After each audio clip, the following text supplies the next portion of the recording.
Assalamualaikum warahmatullahi wabarakatuh. Saya Rizka Novianti dari kelas SD 18B. Di sini saya akan memaparkan materi mengenai fungsi dan manfaat media dalam pembelajaran di sekolah dasar. Nah, media ini berasal dari bahasa Latin yang secara harfiah artinya yaitu perantara, tengah, atau pengantar. Nah, secara lebih khusus, media ini adalah alat-alat grafis dan elektronik untuk menangkap, memproses, dan menyusun kembali informasi visual dan verbal. Kemudian ada lagi pengertian lainnya, yaitu media adalah segala sesuatu yang dapat menyalurkan informasi dari pengirim kepada penerima sehingga dapat merangsang pikiran, perasaan, dan minat.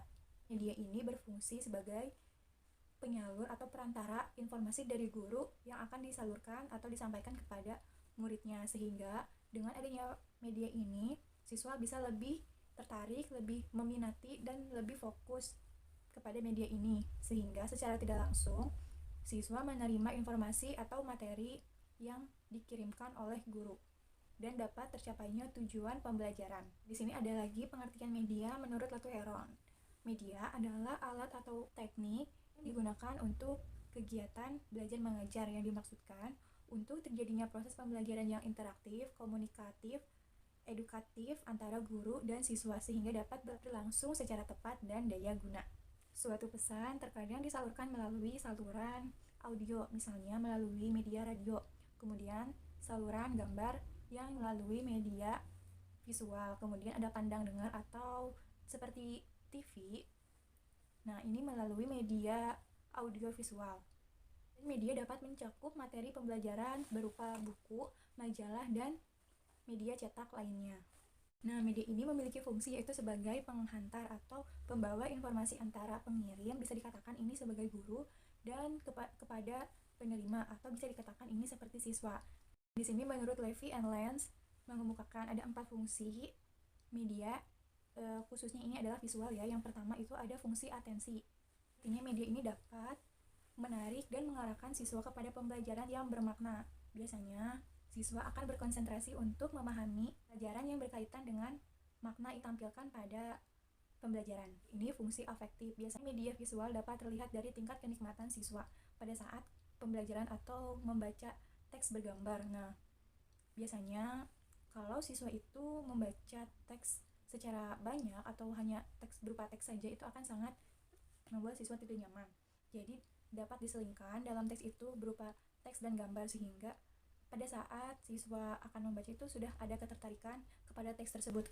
Fungsi kognitif, jadi media ini dapat mengungkapkan bahwa lambang visual atau gambar dapat memperlancar pencapaian tujuan untuk memahami dan mengingat informasi yang terkandung dalam gambar tersebut.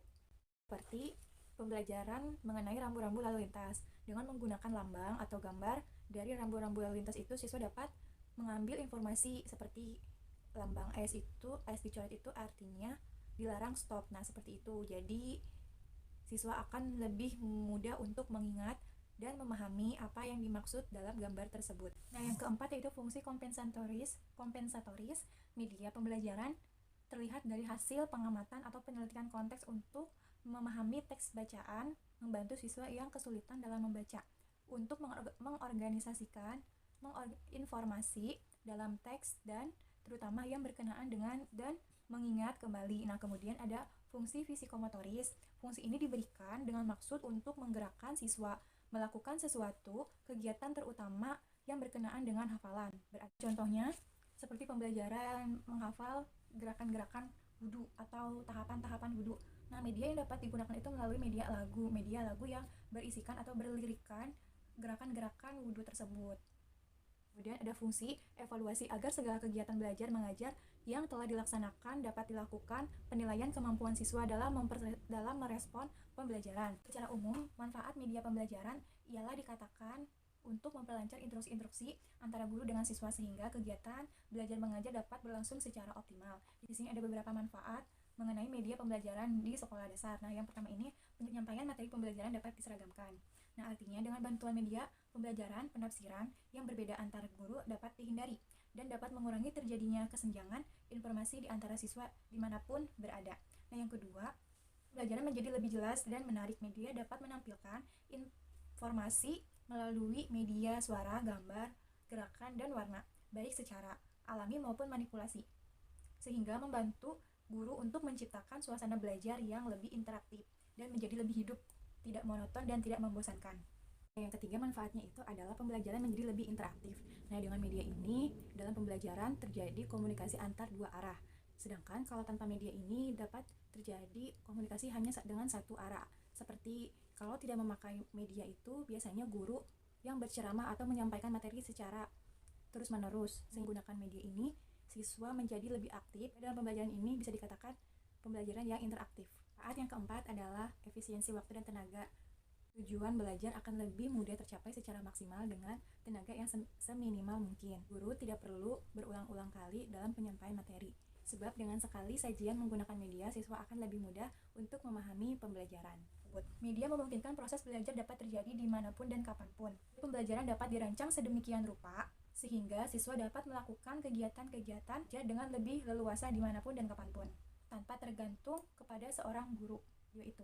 Kemudian, meningkatkan hasil belajar pada siswa. Pembelajaran ini membantu siswa untuk menyerap lebih pada pembelajaran di sekolah. Siswa akan lebih mengingat materi-materi yang disampaikan menggunakan media, sehingga dapat meningkatkan hasil belajar siswa. Media menumbuhkan sikap positif pada siswa terhadap materi dan proses belajar. Proses pembelajaran menjadi lebih menarik dan mendorong siswa untuk mencintai ilmu pengetahuan dan mencari sumber-sumber pembelajaran yang lainnya. Mengubah peran guru ke arah yang lebih positif dan produktif. Nah, dengan media ini guru dapat berbagi peran dengan media, sehingga guru dapat lebih banyak waktu untuk memperhatikan aspek-aspek edukatif, seperti guru dapat lebih memantau kegiatan belajar siswa atau membantu kesulitan-kesulitan yang dialami siswa pada saat belajar, membentuk kepribadian dan memotivasi siswa-siswa pada saat pembelajaran. Fungsi dan manfaat media pembelajaran di sekolah. Sebenarnya masih banyak lagi fungsi dan manfaatnya. Media ini sangat berperan penting dalam proses pembelajaran di SD karena usia-usia sekolah dasar ini mudah akan memahami pembelajaran jikalau materinya itu dibentuk dalam media saja. Terima kasih. Sekian pembahasan materi mengenai fungsi dan manfaat